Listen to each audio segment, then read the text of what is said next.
여러분, 요즘 이런 생각 한 번쯤 해보신 적 있으신가요? 아니, 내가 이렇게 뼈 빠지게 일했는데 왜 인생은 제자리일까? 최근 SBS 조사에서 우리 사회를 믿을 수 있다고 말한 사람이 절반도 안 됐다고 합니다. 20대, 30대는 벌써 노후가 망했다고 느끼고 50대, 60대는 의료비, 대출, 부모 부양, 자식 문제까지 한꺼번에 떠안고 있죠. 그런데도 뉴스에서는 이렇게 말합니다. 요즘은 교육도 노력도 계층을 못 올려준다. 결국 부모 재산이 인생을 결정한다. 여러분도 느끼시나요? 죽어라 이래도 계단은 끊어져 있고 연금도 불안하고 노후는 점점 길어지고 혹시 이런 현실이 남 얘기처럼 느껴지지 않지 않으신가요? 그럼 진짜 질문 드립니다. 살아보니 인생의 가장 큰 복은 돈 많은 부모를 만난 복. 정말 그렇게 되어버린 걸까요? 오늘 이 불편한 진실을 끝까지 확인해 보시겠습니까? 여러분은 부모가 남겨준 게 사랑뿐이면 괜찮으신가요? 서울 변두리 오래된 재래시장, 아침 햇살이 절반쯤 비껴든 골목에서 이른들의 옷에만 어르신이 국밥 가게 앞 의자에 앉아 묵은 커피를 홀짝였습니다. 허리 굽은 시장 상인들이 하나둘 가게 문을 울리고 멀리선 생선 써는 칼소리와 라디오에서 흘러나오는 트로트가 뒤섞여 묘하게 따뜻한 분위기를 만들던 그 시간. 세만 형님, 오늘도 혼자 드세요? 옆 가게 김반찬 사장이 웃으며 말을 건넸죠. 걔 혼자가 편하죠. 늙으면 다 그럽디다. 말은 이렇게 했지만 식당 안에 보글보글 끓는 순댓국 냄새가 퍼질 때면 세만 어르신은 늘 누가 옆에서 같이 먹어줬으면 그런 생각이 마음 한쪽에서 꿈틀댔습니다. 그는 젊을 때부터 남들 다 간다는 번듯한 회사엔 못 다녔습니다. 대신 어깨 하나 믿고 40년 가까이 시장에서 집 나르고 배달하며 살아왔죠. 하루 벌어 하루 먹고 살았지만 한 채라도 아이들한테 물려주면 다행이지. 늘 그렇게 생각하며 참고 살았습니다. 그러던 어느 날 오래된 서랍장을 정리하다 누렇게 바랜 흑백 사진 한 장이 손에 걸렸습니다. 젊은 시절 어머니가 시장에서 떡 팔며 번 쌈짓돈을 모아 처음으로 가족끼리 찍은 사진. 사진 속에서 어머니는 해진 앞치마를 두르고 웃고 계셨습니다. 세만 어르신은 그 사진을 보다가 가만히 조용히 중얼거렸습니다. 어머니 나 평생 당신처럼 살았네요. 근데 요즘은 그걸로 안 되는 세상이 됐네. 사진을 내려놓고 시장 골목을 걸어가는데 휴대폰이 울렸습니다. 아들 준영에게서 온 메시지. 아버지 잠깐 통화 가능하세요? 평소에 먼저 연락할 일이 거의 없는 아들이었습니다. 세만 어르신의 걸음이 자연스레 느렸습니다. 왜 무슨 일 있나? 전화를 걸자. 준영의 목소리는 낮고 떨려 있었습니다. 아버지 저 회사 구조조정 들어갔어요. 저 이번에 정리되는 쪽입니다. 순간 주변이 조용해졌습니다. 생선 파는 아주머니의 외침도 시장 라디오 소리도 모두 멀리서 들리는 것처럼 아득해졌죠. 준영아, 너는 좋은 학교 나오고 좋은 회사 들어갔다며? 그게 무슨 말이고? 아들은 한참 동안 아무 말이 없었습니다. 그러다 조용히 내뱉은 말. 아버지, 요즘은요, 부모 재산 없으면 버티기 힘들어요. 그 말이 세만 어르신의 가슴을 쿡 하고 찔렀습니다. 누구보다 열심히 살아온 세대였고, 가난해도 자식만큼은 힘들게 하지 않겠다고 이를 악물고 버텼던 세월이었는데, 아들아, 내가 가진 게 없다. 정말 미안하다. 복끝까지 차오른 말이 결국 새어나왔습니다. 그날 저녁 세만 어르신은 집으로 돌아가 오래된 통장을 꺼냈습니다. 평생 모은 전 재산이라고 해봤자 수십 년 살림살이에 찢겨나가 남은 건 몇십만 원이 전부. 통장을 바라보던 그 순간 시장에서 들었던 누군가의 말이 떠올랐습니다. 요즘은 말이야, 부모 잘 만난 게 인생 첫 번째 스펙이라더라. 그 말이 가슴속에서 계속 울렸습니다. 마치 어둑한 방 안에서 메아리처럼 세만 어르신은 통장을 덮고 조용히 창밖을 바라봤습니다. 가는 겨울바람이 허름한 커튼을 흔들며 들어오고 있었죠. 그리고 그대였습니다. 문득 문 밖에서 아버지 하는 목소리가 들려왔습니다. 태만 어르신은 깜짝 놀라 문을 열었습니다. 그 앞에 준영이 서 있었습니다. 눈이 빨갛게 충혈된 채로. 아버지, 저 드릴 말씀이 있습니다. 그리고 그 다음 순간 준영은 떨리는 손으로 하얀 서류 봉투를 내밀었습니다. 봉투 위에는 단 한 줄 적혀 있었죠. 아버지에게 미리 드리는 사과입니다. 태만 어르신의 손이 덜덜 떨렸습니다. 그 봉투 안에는 과연 무엇이 담겨 있었을까요? 그리고 아들이 왜 찾아왔던 걸까요? 문 앞에 선 아들 준영, 그리고 그의 손에 들린 하얀 서류 봉투. 태만 어르신은 봉투를 받아들고도 한동안 뜯지 못했습니다. 손끝이 자꾸 떨렸거든요. 이게 뭐고, 준영아? 준영은 고개를 숙인 채 마치 죄인처럼 조용히 말했습니다. 아버지, 저 그동안 아버지가 가진 게 적다고 속으로 많이 원망했습니다. 그 말은 세만 어르신의 가슴에 번개처럼 꽂혔습니다. 숨이 턱 막혀오고 눈앞이 흐려졌죠. 근데요, 아버지, 저 회사에서 잘리고 서울 월세 밀릴 상황 되고 친구들 보니까 다들 부모 도움으로 버티고 있더라고요. 저만 가진 게 없더라고요. 준영의 목소리는 점점 더 떨렸습니다. 그제야 알았어요. 아버지는 가진 게 없어도 평생 저를 위해 온몸 갈아 넣으신 분이란 걸. 말을 마치자 준영은 봉투를 세만 어르신 앞으로 밀었습니다. 아버지, 이건 그동안 못해드린 첫 번째 마음이에요. 세만 어르신은 천천히 봉투를 열었습니다. 안에는 몇 장의 서류와 통장 사본이 들어있었습니다. 이게 뭐고? 준영은 깊게 숨을 들이쉬더니 말했습니다. 아버지 앞으로 된 월세, 보증금과 생활비 통장이에요. 아버지, 이제는 제가 책임질게요. 세만 어르신의 손에서 봉투가 미끄러질 뻔했습니다. 그는 믿을 수 없다는 표정으로 아들을 바라봤습니다. 너 지금 무슨 말하고 있는지 알긴 하냐? 애 아비가 아버지한테 손 벌리면 안 된다고. 나는 너한테 짐 되고 싶지 않다. 그러자 준영이 오래전에 보았던 그 흑백 사진 속 어머니의 표정을 떠올리며 말했습니다. 짐이요? 아버지가요? 아버지 같은 분은 평생 자식 위해서 희생만 하신 분이에요. 그리고 그는 이렇게 덧붙였습니다. 아버지, 그게 최선입니까? 평생 혼자 버티는 게 정말 최선입니까? 순간 세만 어르신의 심장이 툭 하고 무너져 내렸습니다. 그동안 누구에게도 듣지 못했던 말, 누구에게도 표현하지 못했던 감정, 그 말은 오래전 세상을 떠난 어머니가 아들아, 혼자 버티지 마라 하고 말하는 것처럼 들렸습니다. 세만 어르신은 멍하니 앉았다가 마침내 떨리는 목소리로 물었습니다. 돈은 어떻게 마련했노? 준영은 씁쓸하게 웃었습니다. 저 서울에서 살던 오피스텔 보증금 빼고 나왔어요. 그리고 그동안 모아둔 돈 조금 보태고요. 그럼 너는 어디서 자노? 회사 근처 고시원 있어요. 괜찮아요, 아버지. 지금은 버티는 게 먼저예요. 그 말에 세만 어르신은 말을 잇지 못했습니다. 시장 구석에서 바람이 문틈으로 스며들며 커튼이 흔들렸습니다. 그 소리가 마치 오래된 기억을 흔드는 것 같았습니다. 밤이 깊어지고 집 안에 불이 꺼진 뒤 세만 어르신은 조용히 흑백 사진을 꺼냈습니다.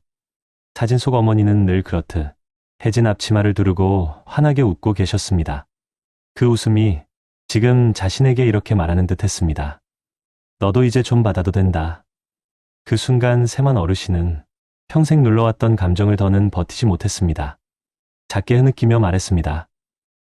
어머니, 난 가진 게 없어서 아들한테 짐만 되는 줄 알았는데 그게 아니었네요. 그는 사진을 가슴에 꼭 안고 천천히 눈을 감았습니다. 다음 날 아침, 세만 어르신은 오랜만에 시장으로 나갔습니다. 늘 앉던 국밥집 앞 의자에 앉아 있는데 김반찬 사장이 손을 흔들며 달려왔습니다. 형님, 큰일 났어요. 형님 아드님이.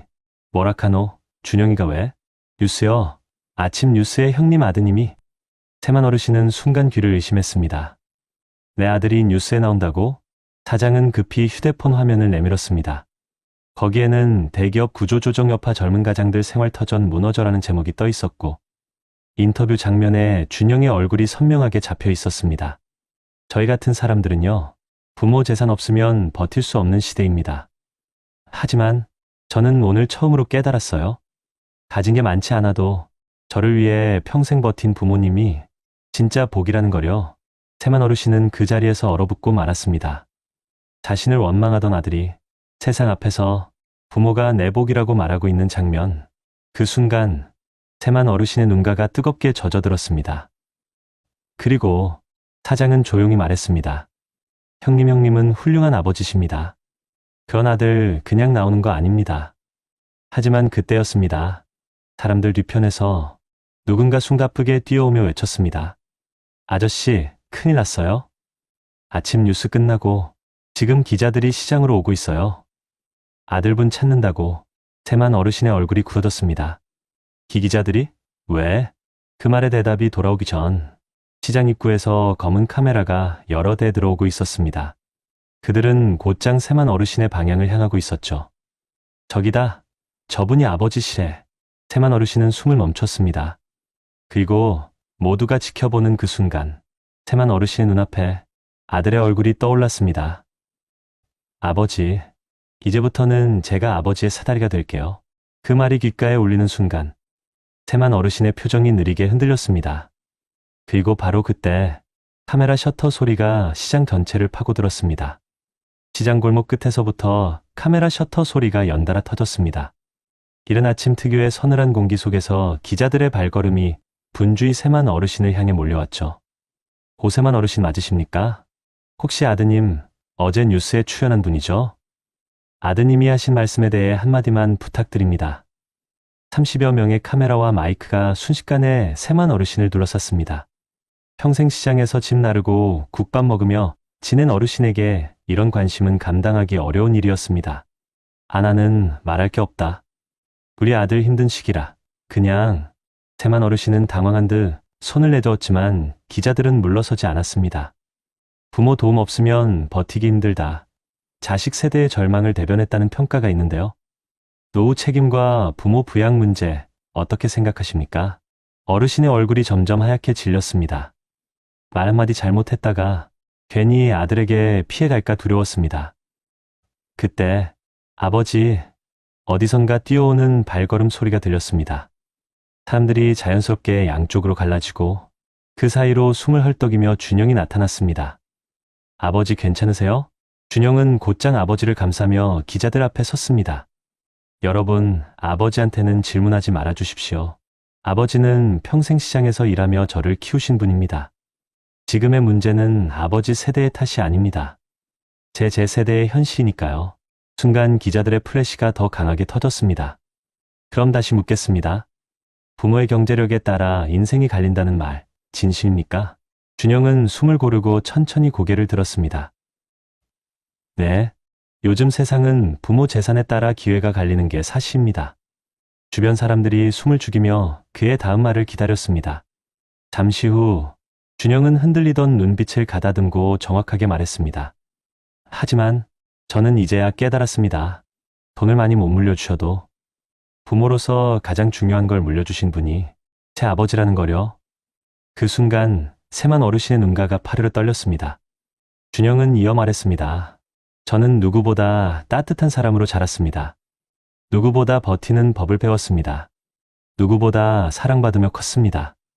그걸 준 사람이 제 아버지입니다. 그게 인생에서 제일 큰 복 아닙니까? 그 말이 시장 전체에 울려 퍼졌습니다. 한동안 아무도 말을 잇지 못했습니다. 그리고 마침내 구석에서 국밥집 주인이 눈을 훔치며 말했습니다. 맞다. 그게 사람 복이지. 취재진이 철수하고 시장에 다시 고요가 찾아왔습니다.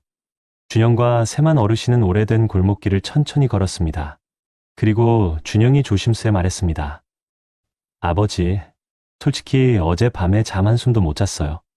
아버지 힘들게 한 게 생각나서요. 세만 어르신은 고개를 저었습니다. 아들아, 너도 힘들 때 있지.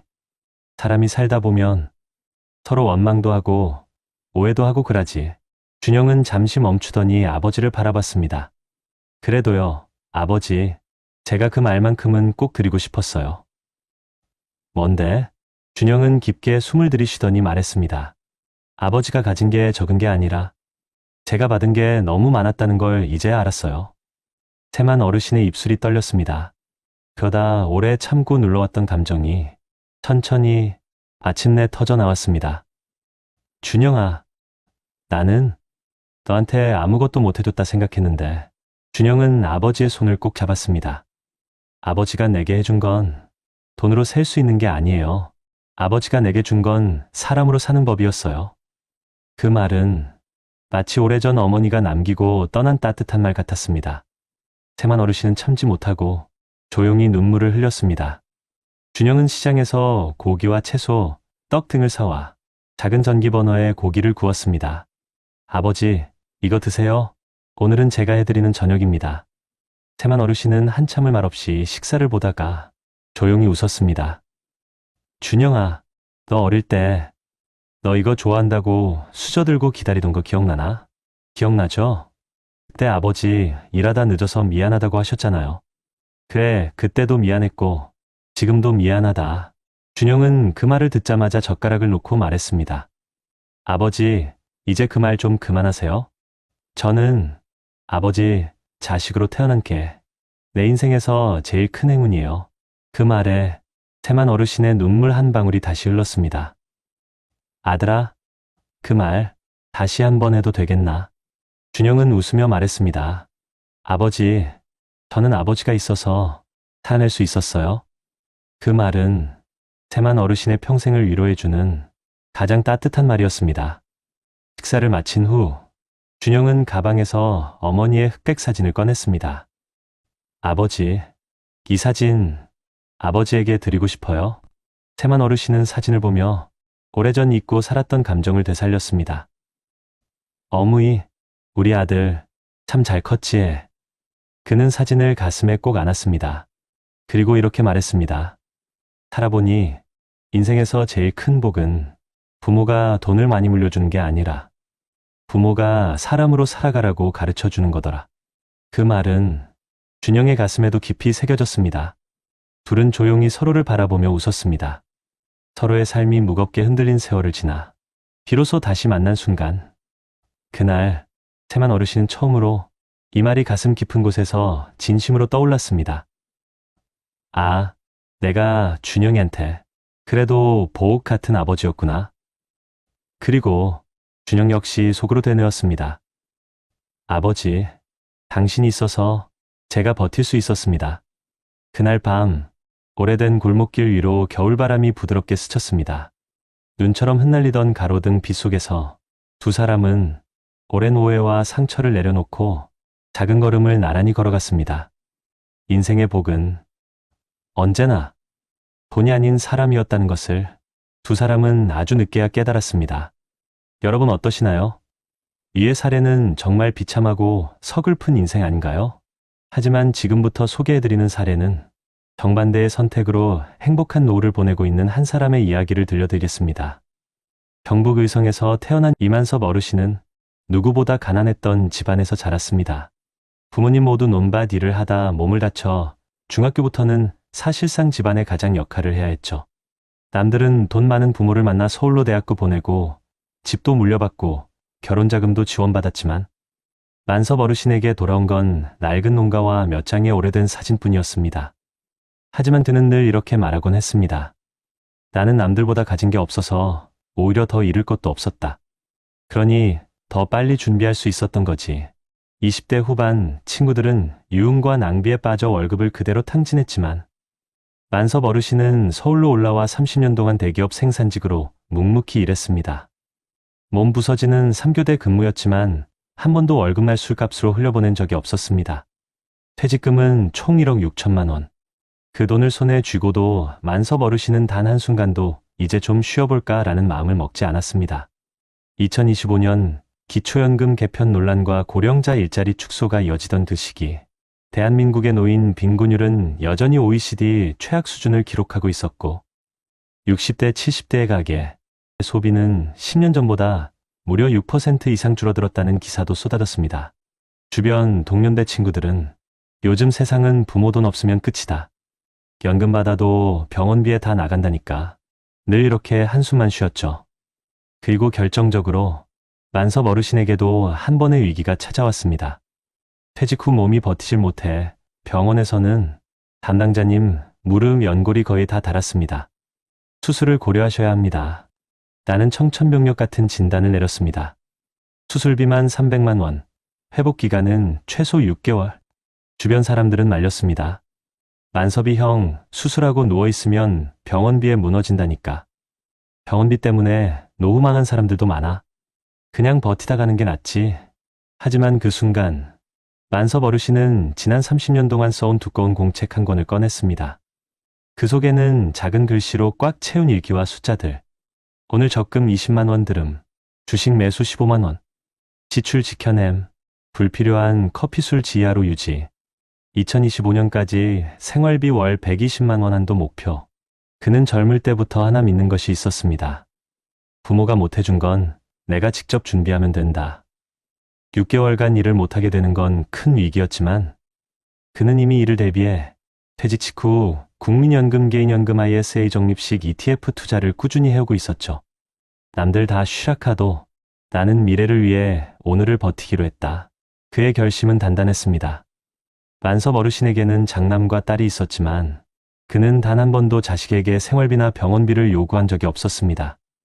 애들 사는 것도 빠듯한데 내가 손 벌리면 그 애들 인생이 무너진다. 이 말엔 본인이 가난했던 어린 시절 부모님의 고단함을 지켜본 깊은 상처도 들어 있었죠. 그러던 어느 날 아들이 전화를 걸어왔습니다.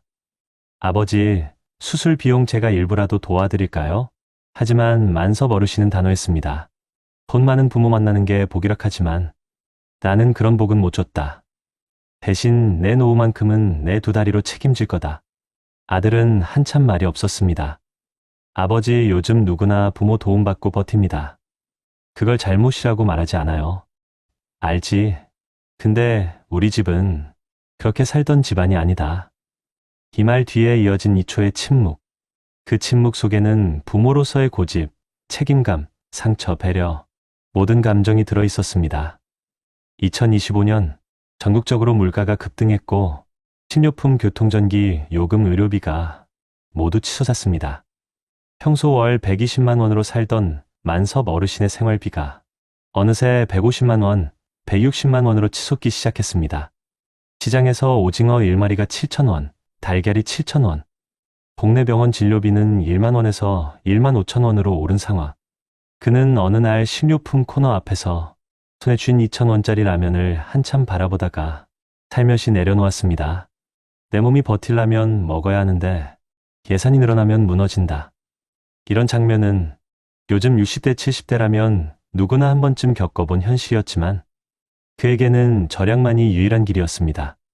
하지만 그는 무릎 수술을 해야 하는 상황에서도 당장 먹고 사는 것보다 노후 전체가 더 중요하다. 그렇게 자신을 다독이며 철저하게 한 달 한 달 버텨갔습니다. 수술을 앞둔 어느 날 종종 가던 동네 공원 벤치에서 만섭 어르신은 우연히 예전에 같은 회사에서 일했던 후배 박철우를 만났습니다. 철우는 퇴직금 대부분을 지인의 권유로 부동산 투자에 넣었다가 실패해 지금은 월 40만 원짜리 기초연금으로만 살아가는 처지였습니다. 철우는 말했다. 만섭 형, 나처럼 살면 안 돼. 이제야 깨달았어. 노후를 무너뜨리는 건 운도 자식도 아니더라. 준비 안 한나더라. 만섭 어르신은 말없이 고개를 끄덕였습니다. 철우의 눈에는 오래 묵은 후회가 가득되어 있었습니다. 그날 집으로 돌아가는 길. 만섭 어르신의 머릿속에는 30년 전부터 적어온 공책의 첫 장이 떠올랐습니다. 오늘도 버티자. 미래의 나는 오늘의 나에게 고맙다 할 것이다. 그는 천천히 미소를 지었습니다. 2025년 겨울 수술 날짜가 다가오던 어느 날, 급격한 추위 속에서 무릎 통증이 심해져 걷는 것조차 벅찬 날이었습니다. 시장 끝 골목에서 넘어질 뻔한 어르신을 근처 주민센터 직원이 급히 부축하며 말했습니다. 어르신 괜찮으세요? 많이 부어있는데요. 만섭 어르신은 이를 악물며 말했습니다. 괜찮습니다. 버틸 수 있습니다.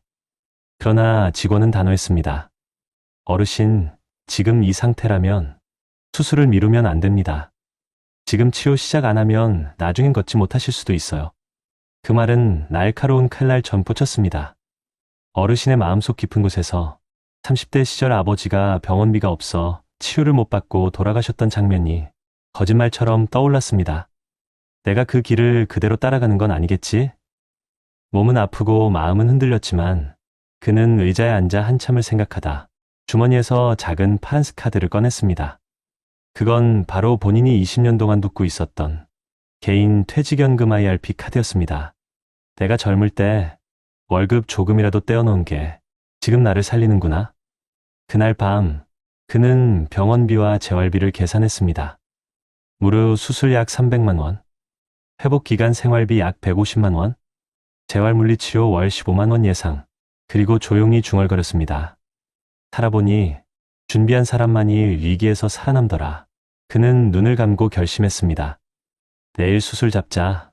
수술은 한겨울 어느 아침에 진행됐습니다. 양쪽 무릎 가운데 한쪽을 먼저 수술하고 나머지는 7개월 뒤로 계획하는 방식이었습니다. 수술 후 재활은 쉽지 않았습니다.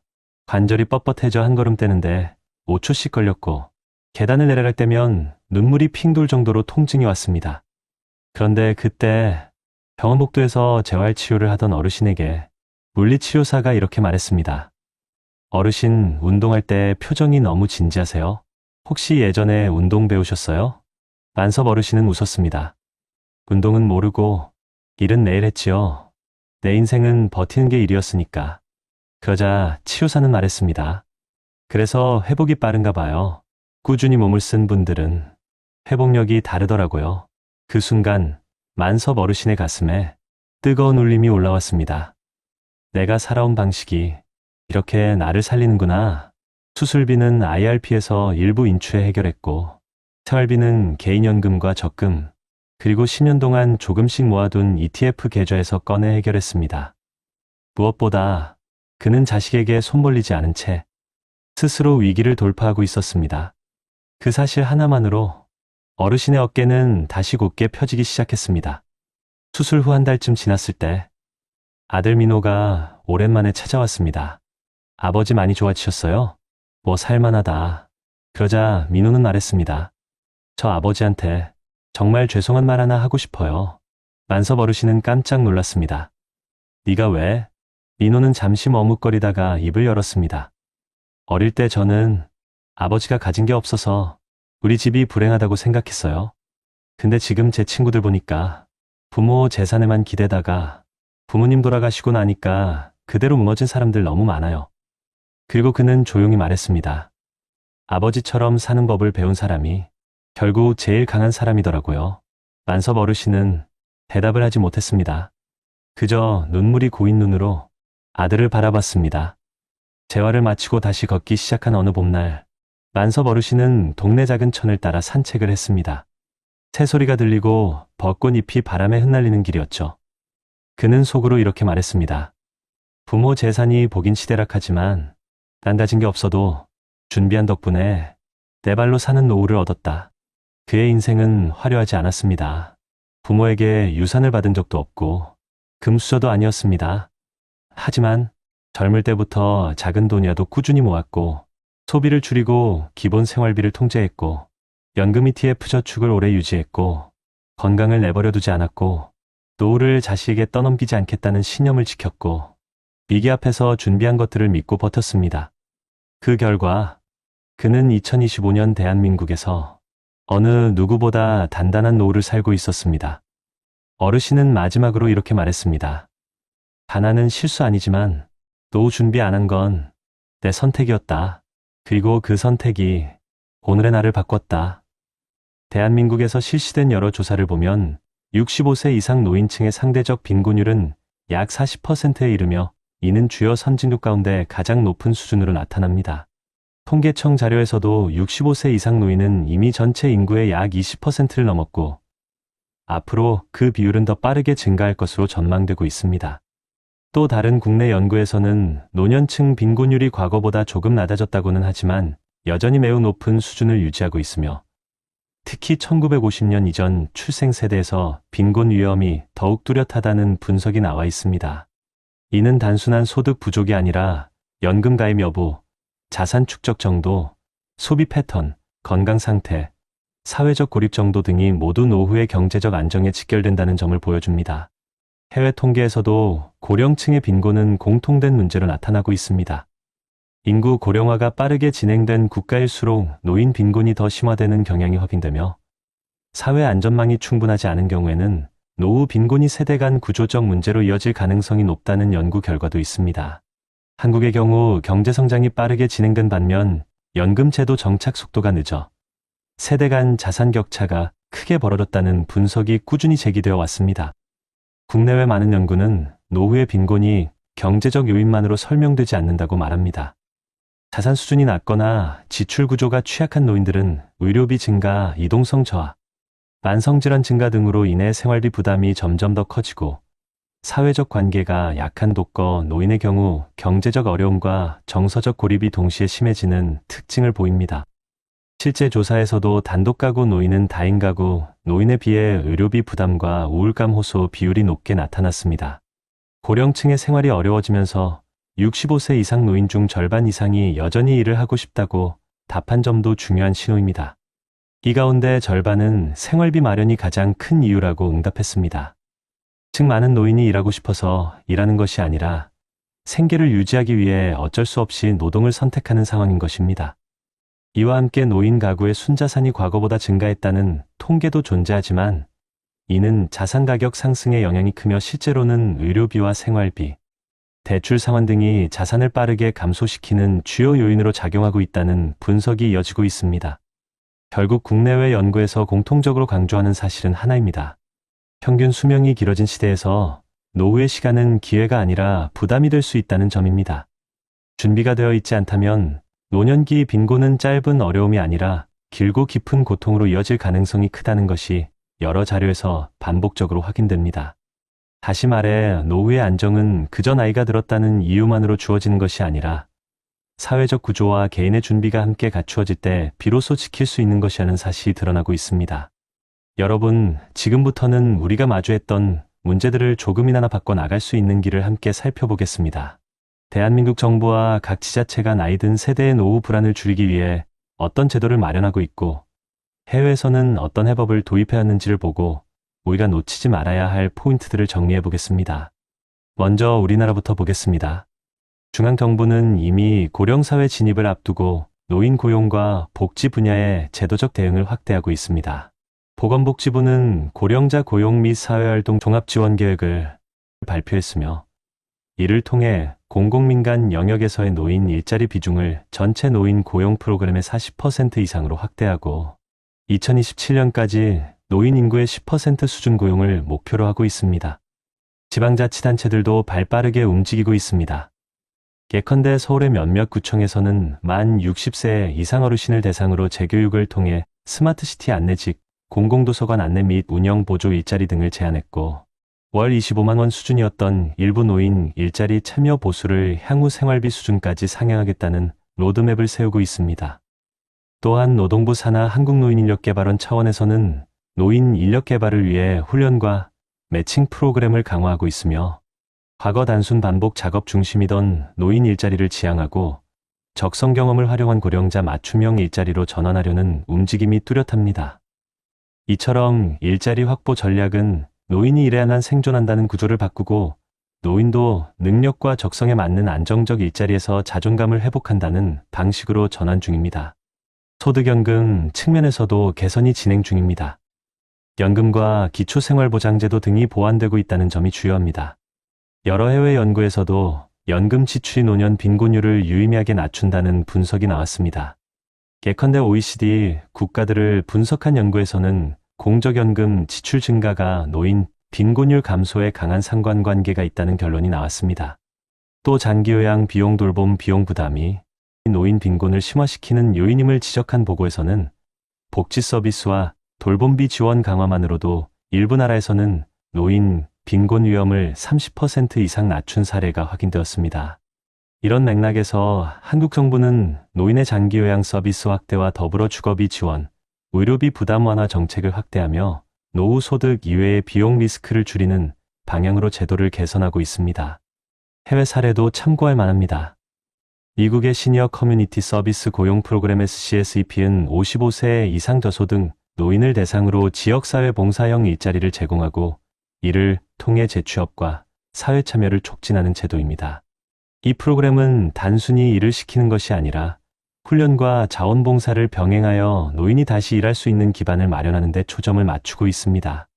또한 덴마크, 네덜란드, 핀란드는 돌봄비 및 장기요양 비용을 국가가 대폭 부담해 노인이 돌봄비 부담으로 빈곤으로 빠지는 것을 사전에 막았다는 연구 보고가 있습니다. 이들 국가에서는 공동체 기반 일자리 확대, 장기요양비 무상 또는 저비용 제공, 노인 맞춤형 직업 재교육 등이 복합적으로 이루어졌습니다. 그렇다면 우리는 무엇을 기억해야 할까요? 첫째, 노인 일자리 확대만으로는 충분치 않다는 점입니다. 단순히 일하게 해준다 해서 나아가 어떤 일을, 어떤 조건으로, 어떤 보수로 제공하느냐가 관건입니다. 우리 지자체가 추진하는 일자리도 단순 반복 업무 중심에서 벗어나 적성 경험 기반 재취업과 생활 안정형 일자리로 전환해야 합니다. 둘째, 노후 소득과 비용 리스크를 함께 제어하는 구조가 필요합니다. 연금 외에도 의료비, 주거비, 돌봄비 등 예측 불가능한 지출이 노후를 위협하니 정부와 지자체의 지원 체계가 이 분야까지 촘촘해야 합니다. 셋째, 해외에서 검증된 방식들을 우리 맥락에 맞게 적용하는 유연성이 중요합니다.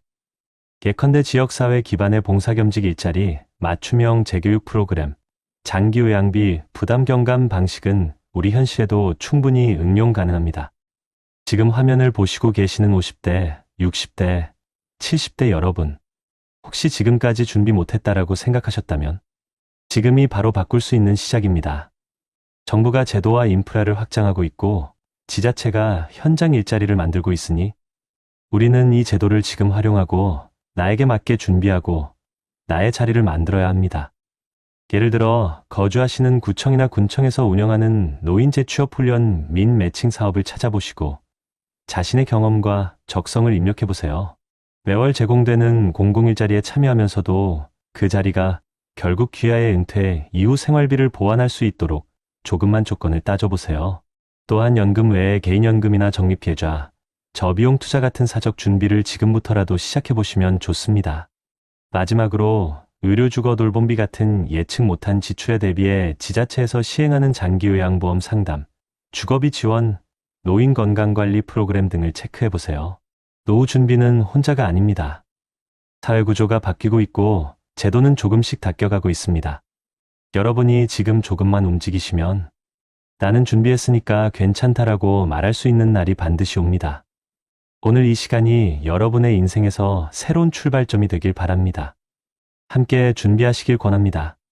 한 사람은 부모에게 아무것도 물려받지 못했고 삶의 고비마다 외로움과 가난을 맞아야 했으며 준비하지 못한 노후 앞에서 세상이 무너지는 걸 온몸으로 견뎌야 했습니다. 반면 또 다른 사람은 똑같이 가진 것 없이 시작했지만 젊을 때부터 조금씩 모으고 한 푼이라도 아껴 미래를 위해 쌓아두고 가난을 이유로 포기하지 않았습니다.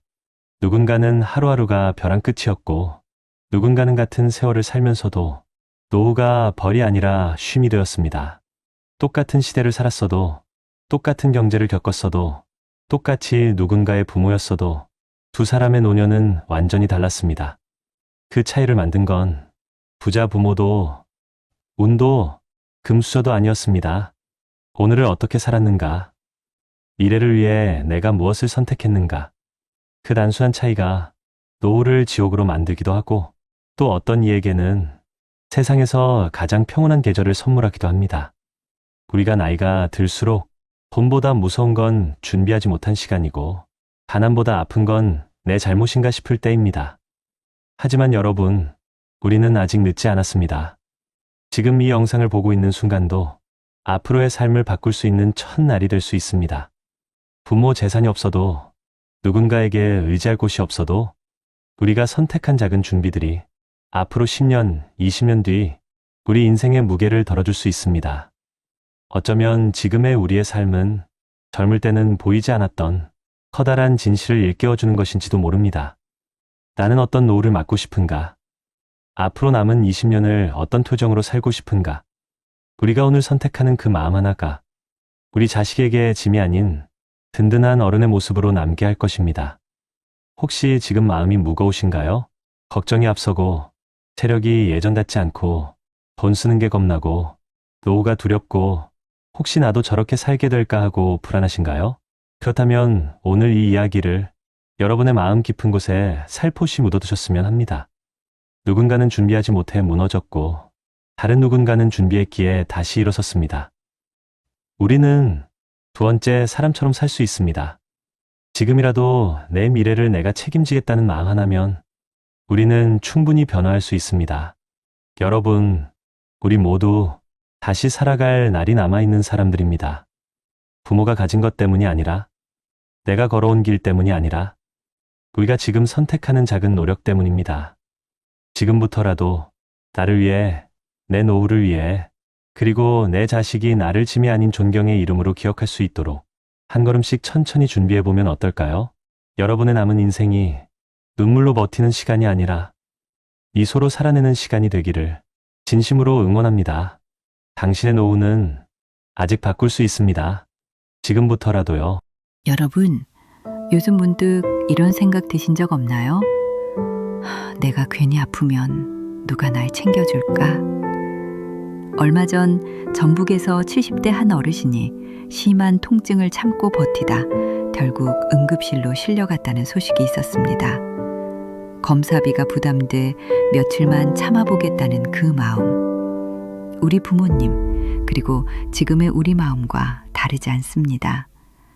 나이 들수록 몸은 예전 같지 않고 병원비, 생활비가 한꺼번에 겹치면 불안이 더 크게 다가옵니다. 혹시 나도 준비가 부족한 건 아닐까? 이미 많은 60대, 70대 분들이 같은 고민을 하고 있다고 합니다. 오늘 영상 끝까지 보지 않으면 여러분도 놓칠 수 있습니다. 여러분의 미래를 지켜줄 중요한 이야기니까요. 여러분, 혹시 이런 생각해 보신 적 있으신가요? 나이 들수록 아픈 것보다 더 무서운 건 나를 챙겨줄 사람이 점점 없어지는 거다. 이 말은 몇 년 전 부산의 한 72세 어르신이 남긴 실제 인터뷰에서 나온 문장입니다. 건강이 무너지고 형편이 기울어도 도와달라고 말할 곳이 없다는 현실. 이것이 지금 대한민국 노인들이 가장 두려워하는 순간입니다. 오늘은 실제 사건들을 바탕으로 재구성한 한 노인의 감동 실화, 그 첫 번째 이야기를 들려드리겠습니다. 경기도 의왕 오래된 다가구 단지. 지은 지 30년은 넘은 듯한 외벽엔 페인트가 벗겨져 있고 철계단은 밤새 눅눅한 겨울 공기를 머금은 채 서 있다. 이 새벽 73세 박준호 씨는 또다시 잠에서 깨었다. 눈을 뜬 시간이 아니라 통증이 깨운 시간이었다. 허리 아래쪽으로 찌릿하게 번져오는 통증. 과거 공장에서 40년 넘게 일하며 생긴 부상이 다시 도지는 것이다. 그는 한숨을 삼킨다. 오늘은 좀 덜 아프려나 아니면 또 하루를 버텨야 하나. 전기요금이 밀려 전기장판은 이미 3개월째 못 켜고 있다. 난방도 최소만 돌리다 보니 새벽 방안은 유난히 싸늘하다. 주방으로 비틀비틀 걸어가 냉장고를 열었다. 속엔 물 한 통, 지난주 경로식당에서 받은 김치 몇 줄기. 박 씨는 혼잣말로 중얼거렸다. 그래도 어제 남긴 밥이 있으니 다행이지. 하지만 밥은 이미 굳어 있었고 데워 먹을 전자레인지도 고장 난 지 반년이 넘었다. 그는 차가운 밥 한 숟가락을 천천히 씹었다. 이가 시큰거려도 배는 먹는 걸 원했다. 탁 의자에 앉아 휴대폰을 켰다. 혹시나 아들한테 문자라도 왔을까 싶어서였다. 하지만 화면엔 아무 알림도 없었다. 5개월 전 아버지 잘 계시죠? 딱 그 한 줄이 마지막이었다. 박 씨는 오른쪽 무릎을 주물렀다. 몇 년 전 의사가 말했던 문장이 머릿속을 스친다. 지금이라도 수술 받으셔야 합니다. 오래 끌면 더 위험해요. 하지만 수술비는 감당할 수 없는 금액이었다. 병원비가 무서워 진통제로만 버티는 날들이 이어졌다. 그는 거울을 바라보며 중얼거렸다. 내가 왜 이렇게 됐을까? 평생 사람 부양하며 살았는데 이제는 누구한테도 말 못하는 처지가 됐네. 그 말 속엔 통증보다 더 아픈 자존심과 외로움이 배어 있었다. 아파트 문을 열기 전 박 씨는 현관에 붙여둔 한 장의 종이를 바라봤다.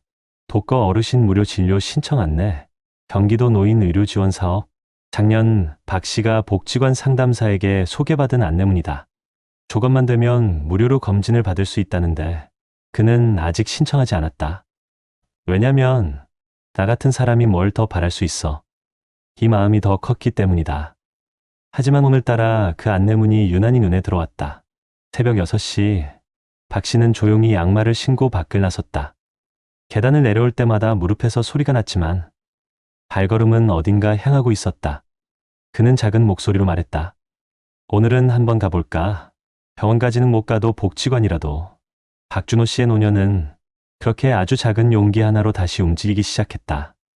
박준호 씨는 골목 어귀에 선 채 복지관 간판을 바라보았다. 하얀 이슬이 맺힌 새벽 공기 속 복지관 현관문만 밝게 불이 켜져 있었다. 여기 들어가면 그래도 조금은 나아지겠지? 하지만 발걸음은 쉽게 떨어지지 않았다. 그는 주머니 속 손을 꽉 움켜쥐었다. 주름 사이로 스며든 차가운 감정이 속삭였다. 내가 이런데 도움받는 사람이었나? 가난보다 더 견디기 힘든 건 스스로를 도와달라고 내세우는 그 순간이다. 문을 열고 들어가자 따뜻한 난방이 몸을 감쌌다. 어르신 오셨어요? 추우셨죠? 복지관 상담사 김소연 씨가 환하게 웃으며 다가왔다. 박 씨는 손사래를 치며 말했다. 아, 그냥 안내문 보고 궁금해서 대단한 건 아니고. 소연 씨는 그의 무릎을 흘끗 보고 조심스럽게 물었다. 요즘 무릎 많이 아프시죠? 걸음걸이가 예전보다 더 불편해지셨어요? 박 씨의 얼굴이 순간 굳어졌다. 누군가 자신의 몸 상태를 알아본다는 사실이 왠지 모르게 부끄럽고 동시에 위로가 되었다.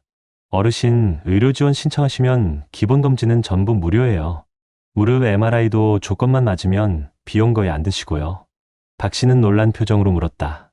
그렇게까지 된다고요? 네, 생각보다 많은 분들이 몰라서 못 받고 계세요. 그 말에 박준호 씨의 눈이 천천히 흔들렸다. 그는 속으로 생각했다. 나는 그냥 참고 사는 게 당연한 줄 알았는데 생각보다 나 같은 사람에게도 길이 있었던 건가. 그때 박 씨의 휴대폰이 울렸다. 화면엔 미정이라는 이름이 떠 있었다. 5개월 만에 전화였다. 아빠 요즘 어떻게 지내? 그 이따가 잠깐 볼 수 있을까? 박 씨는 순간 말문이 막혔다. 보고 싶은 마음은 항상 있었지만 딸에게 부담될까? 약한 모습을 보일까 두려워.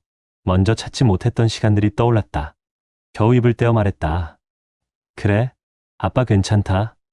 하지만 그의 손은 약하게 떨리고 있었다. 전화를 끄는 박 씨에게 소연 씨가 부드럽게 말했다. 어르신, 아픈 거 부끄러운 거 아니에요. 도움받는 것도 잘못이 아니고요. 박 씨는 천천히 고개를 들었다.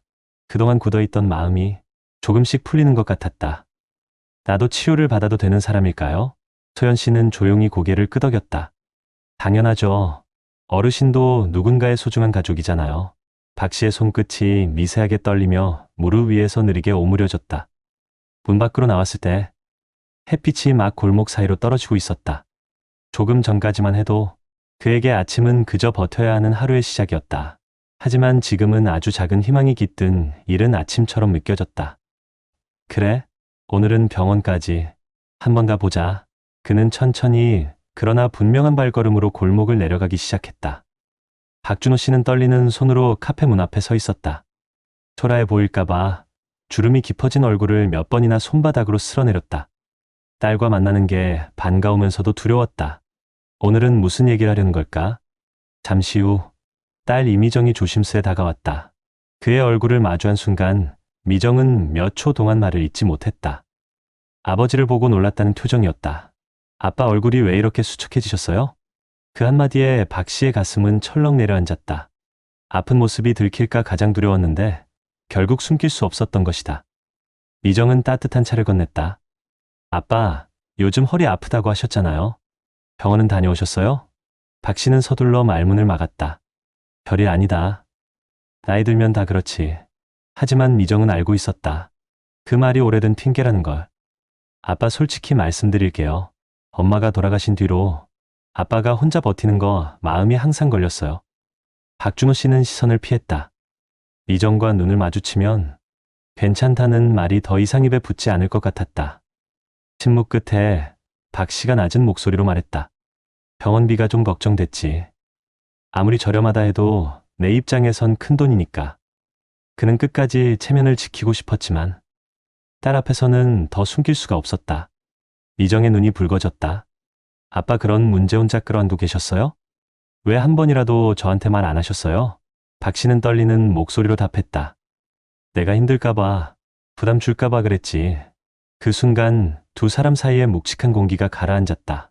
아버지의 자존심, 그리고 딸의 미안함이 동시에 터져나오는 순간이었다.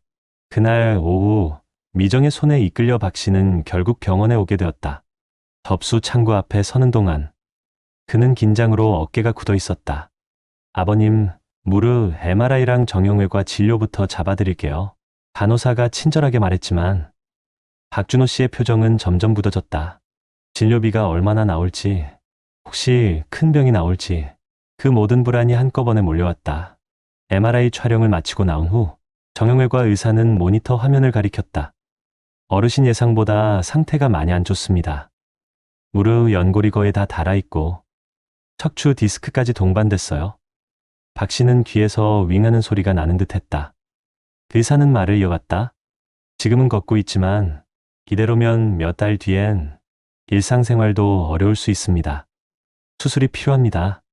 그 말이 떨어지는 순간 박준호 씨의 손이 파르르 흔들렸다. 수술? 그는 얼굴을 들지 못했다. 자신의 몸이 이렇게까지 망가져 있었다는 사실을 받아들이기가 너무 힘들었다. 진료실 밖, 딸 미정은 결국 눈물을 흘렸다. 아빠 왜 이렇게 될 때까지 참으셨어요? 누가 아빠한테 이렇게 살라고 했어요? 왜 저한테 한 번도 말 안 했어요? 박 씨는 미정의 손을 잡지도 못한 채 그저 고개만 떨구었다. 미안하다. 정말 미안하다. 그 말 뒤에 담긴 의미는 평생 가족을 위해 살아온 아버지의 마음, 그리고 혼자 맞은 노년의 쓸쓸함이었다. 진료비 견적서를 들고 복도에 서 있는 박 씨는 표정이 굳어 있었다. 20만 원이 조금 넘는 금액, 수술비까지 포함하면 앞으로 더 많이들 터였다. 미정이 조용히 말한다. 아빠, 제가 다 처리할게요. 걱정하지 마세요. 그러자 박 씨는 단호하게 고개를 저었다. 안 된다. 나는 내 짐이 되고 싶지 않다. 이 말은 가난보다 더 두려운 단어였다. 짐. 수많은 60대, 70대 시청자들이 자신을 보는 듯한 가장 마음 아픈 장면이 바로 이 순간이었다. 박준호 씨는 복도 의자에 조용히 앉아 조용히 손을 모았다. 수술을 받아야 하지만 부담 줄까봐 두렵고 그렇다고 버티면 다리가 더 망가질 것을 알고 있었다. 그의 인생은 지금 이 병원 복도에서 가장 큰 갈림길을 맞고 있었다. 병원에서 돌아온 박준호 씨는 낡은 전등 아래 조용히 앉아 있었다. 견적서 한 장이 테이블 위에 놓여 있었고 그 종이만 바라보는 그의 눈빛엔 섞인 감정들이 덩어리처럼 쌓여 있었다. 수술을 받으면 3개월은 꼼짝 못할 텐데 누가 나를 도와줄까? 그리고 그 옆에서 딸 미정은 조용히 아버지를 바라봤다. 그의 어깨가 얼마나 작은지, 얼마나 무거운 삶을 버텨왔는지 오늘만큼은 선명하게 보였다.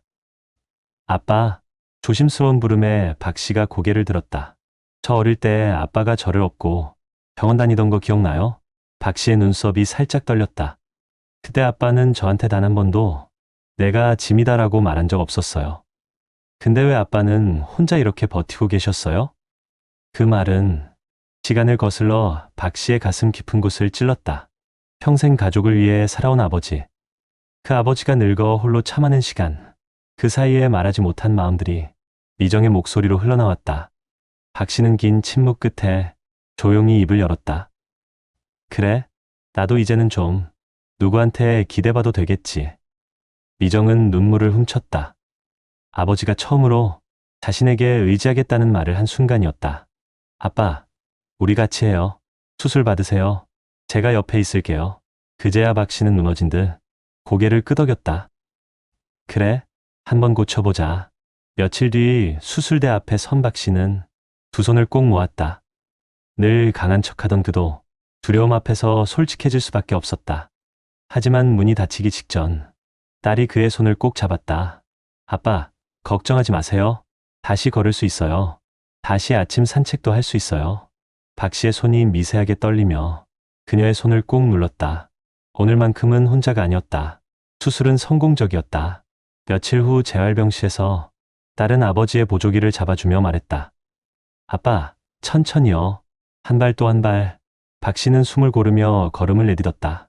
무릎이 뻐근했지만 이건 통증이 아니라 회복의 신호였다. 창밖으로 밝은 겨울 햇빛이 들어왔다. 그 빛이 박 씨의 눈에 닿는 순간 그는 속으로 조용히 말했다. 살아야겠다. 우리 주변엔 박준호 씨처럼 혼자 견디는 어르신들이 생각보다 많습니다. 도움을 청하면 누가 부담될까?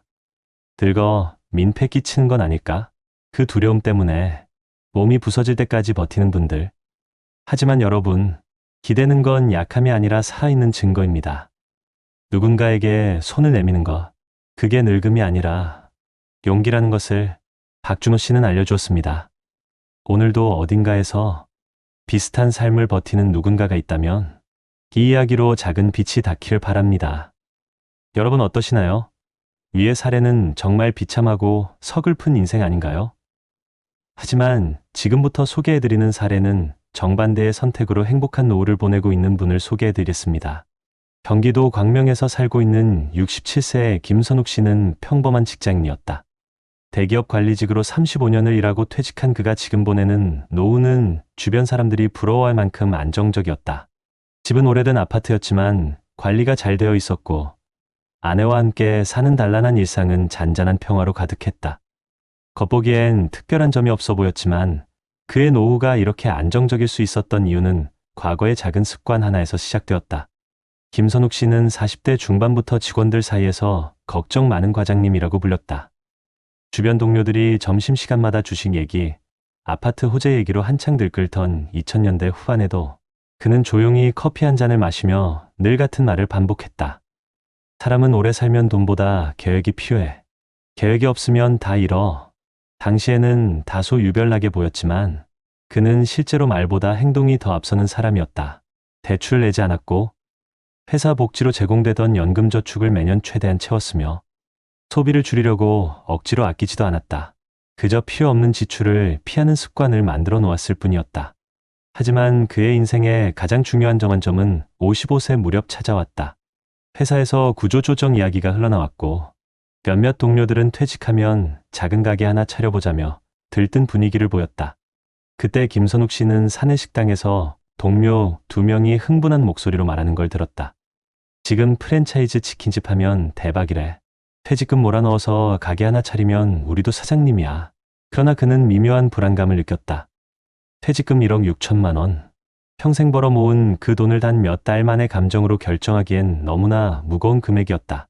그는 계산기부터 꺼냈다. 월세, 권리금, 재료비, 인건비, 두다는 차갑게 현실을 보여줬다. 그는 조용히 중얼거렸다. 이건 모험이 아니라 도박이야. 그 결정을 한 이유엔 과거의 경험도 있었다. 김선욱 씨의 아버지가 작은 철물점을 운영하다가 경쟁이 심해져 결국 문을 닫았고 그 후 노년의 삶이 급격히 흔들린 모습을 어린 시절 지켜봤기 때문이었다. 그 기억은 오래도록 그의 마음속에서 경고등 역할을 하고 있었다. 퇴직을 앞둔 어느 날 회사의 노후교육 강의에서 한 강사가 말했다. 퇴직 이후 1년이 가장 위험합니다. 준비가 안 된 사람은 처음 1년 동안 소비가 폭발하고 준비된 사람은 처음 1년 동안 소비를 줄입니다. 그 문장은 그의 마음속에 깊게 박혔다. 퇴직 후 그는 실제로 아무것도 하지 않았다. 가게도 차리지 않았고 여행도 가지 않았다. 노후를 보상받아야 할 시기라고 생각하는 주변 사람들의 말과는 달리 그는 조용하게 일상을 유지했다. 그러나 그 조용한 선택이 그의 삶을 완전히 바꾸는 기반이 되었다. 퇴직한 첫 달, 직장 후배들이 모두 한 번씩 회식을 제안했다. 축하한다는 의미였다. 하지만 김선욱 씨는 대부분 거절했다. 나는 그럴 만한 형편이 아니야. 그리고 아직은 쓰기보다 지킬 때야. 변명은 너무 소극적이다. 인생은 한 번인데 좀 즐기라며 웃어넘겼지만 그는 그 말들이 흔들리지 않았다. 퇴직 후 1년이 지났을 때 동료들 사이에서 뜻밖의 소식이 하나둘 들려왔다. 어떤 이는 치킨집을 차렸다가 8개월 만에 문을 닫았고 또 어떤 이는 주식 투자로 절반 가까이를 잃었다. 새로 시작한 사업이 늦게 자리를 잡아 가족과 갈등을 겪는 사람도 있었다. 그 소식을 들은 날 밤, 김선욱 씨는 혼잣말로 말했다. 지키길 잘했다.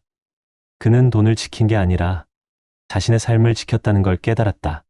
그 후로 그의 노후는 빠르게 흔들리지 않는 일상에 뿌리를 내리기 시작했다. 매일 아침 아파트 단지 산책로를 걷고 아내와 아침밥을 차려 먹고 동네 도서관에서 책을 1시간 읽고 가끔 손주들을 돌보는 따뜻한 날들. 그의 일상은 거창하지 않았지만 불안 없이 숨을 쉴 수 있는 삶이었다. 그런 평온한 나날 속에서 뜻밖의 갈등은 조용히 찾아왔다. 퇴직 3년 차이던 어느 겨울, 김선욱 씨는 갑작스러운 통증으로 새벽에 눈을 떴다. 몇 달 전부터 무릎이 조금씩 아프긴 했지만 그날은 느낌이 달랐다. 움직일 때마다 관절이 덜컥거리는 소리와 함께 날카로운 통증이 번졌다. 그는 잠시 앉아서 숨을 고르며 스스로에게 말했다. 나도 이제 예전 같지 않구나. 아침이 되어 아내에게 조심스럽게 말을 꺼냈다. 여보, 병원 한번 가봐야겠어. 아내는 놀라며 물었다. 당신이 그렇게 말하는 거 처음이네. 많이 아픈 거야? 그의 표정은 깊은 걱정을 감추지 못하고 있었다. 병원에 도착해 정밀 검사를 받은 뒤 의사는 모니터 화면을 가리키며 조심스럽게 말했다. 김 선생님 무릎 연골이 상당히 닳았습니다. 지금은 걸을 수 있지만 이대로면 몇 년 뒤엔 일상생활이 많이 불편해질 수 있습니다. 순간 일부 사례의 주인공처럼 모든 게 무너질 수도 있다는 두려움이 스쳐 지나갔다. 혹시 나도 이렇게 무너지는 건 아닐까 하는 생각이 한순간 마음을 덮었다. 하지만 곧 그는 침착하게 의사의 말을 더 들었다. 다행히 아직 회복 가능성이 큽니다. 초기 단계이니 재활과 운동, 약물 치료로 충분히 관리할 수 있어요. 김선욱 씨는 천천히 숨을 내쉬었다. 상황은 심각했지만 절망은 아니었다. 그에게는 치료비를 감당할 여유가 있고 더 중요한 건 문제가 발생했을 때 즉시 대응할 수 있는 건강 관리 습관이 이미 자리 잡아 있었다. 몇 년 전부터 이어온 규칙적인 운동, 과한 지출을 줄여 건강보험식단에 투자한 노하우, 퇴직 후 첫 해를 절제 있게 보내면서 지킨 자산들. 이 모든 것들이 지금의 위기 앞에서 하나둘씩 힘을 발휘하기 시작했다. 의사에게 설명을 듣는 동안 김선욱 씨는 오히려 마음이 안정되는 걸 느꼈다. 이제라도 알게 돼서 다행입니다. 제가 할 수 있는 건 다 해보겠습니다. 의사는 고개를 끄덕였다. 그 마음이면 충분합니다. 이미 잘 관리해 오신 게 느껴져요. 대부분은 아프기 전까지 방치하다가 뒤늦게 병이 커져서 오시거든요. 그 말은 그가 평생 쌓아온 습관과 준비가 헛되지 않았음을 증명해 주는 듯 했다. 퇴원 후 아내는 따뜻한 생강차를 내오며 말했다. 여보, 당신이 늘 말하던 미리 준비하는 삶이 정말 우리를 지켜줬나 봐. 그 말에 김선욱 씨는 작은 미소를 지었다. 나이 들어서도 지키는 게 중요한 거였지. 며칠 뒤 그는 딸과 사위를 집으로 불렀다. 오랜만에 모인 가족들 앞에서 그는 진지하게 말했다. 아빠가 무릎이 좀 안 좋아졌어. 근데 걱정하지 마라. 크게 나쁘진 않대. 딸은 놀라서 물었다. 아버지, 병원비는 괜찮아요? 혹시 필요하시면 말씀하세요. 그는 단호하게 고개를 저었다. 아빠는 평생 이런 날을 대비해서 준비해 놓은 게 있어. 너희한테 손 벌릴 일 없어. 딸은 잠시 말이 없었다. 그러다 조용히 웃으며 말했다. 아버지, 정말 대단하세요. 그 말 속엔 존경과 안심, 그리고 사랑이 담겨 있었다. 이 순간 김선욱 씨는 확신했다. 준비된 노후가 가져오는 건 단순한 경제적 안정이 아니라 가족에게 짐이 되지 않는 삶, 그로 인해 지켜지는 가족 간의 관계라는 것을. 김선욱 씨는 병원에서 배운 재활 운동을 꾸준히 따라했다. 한 번도 빠지지 않고 매일 아침 아파트 단지를 걸었다. 예전보다 천천히, 하지만 더 깊은 호흡으로 걸었다. 어느 날 아파트 단지 벤치에서 쉬고 있는데 아래층에 사는 74세 이웃 어른이 다가와 물었다. 김 선생, 요즘 더 젊어졌네. 비결이 뭔가? 그는 웃으며 대답했다. 비결이라기보다 걱정 만들지 않는 생활을 한 덕이죠. 이웃은 고개를 끄덕이며 말했다. 역시 준비된 사람은 달라. 그 말은 그의 지난 삶을 정확히 요약하는 한 문장이었다. 김선욱 씨는 어느 날 일기를 쓰듯 작은 메모를 남겼다. 나이 들어 후회하지 않으려면 돈보다 마음이 먼저 안정돼야 한다. 그리고 그 마음은 평생 습관이 만든다. 그의 노후는 화려하지 않았다. 그렇지만 안정이라는 단단한 기둥 위에 서 있었다. 누군가에게 의지하지 않아도 되었고 병이 찾아와도 당황하지 않았다. 삶의 균형이 무너지지 않았다. 그의 이야기는 우리에게 조용히 말하고 있었다. 준비된 노후는 나를 지키고 내 가족을 지키고 내 삶을 지키는 길이다. 불행을 피한 게 아니라 평생 쌓아온 작은 선택들이 그를 지켜준 것이다. 노후가 불안정했던 첫 번째 사례와 달리 김선욱 씨처럼 준비된 노후를 살아가는 사람들의 공통점은 여러 통계에서도 명확하게 나타난다.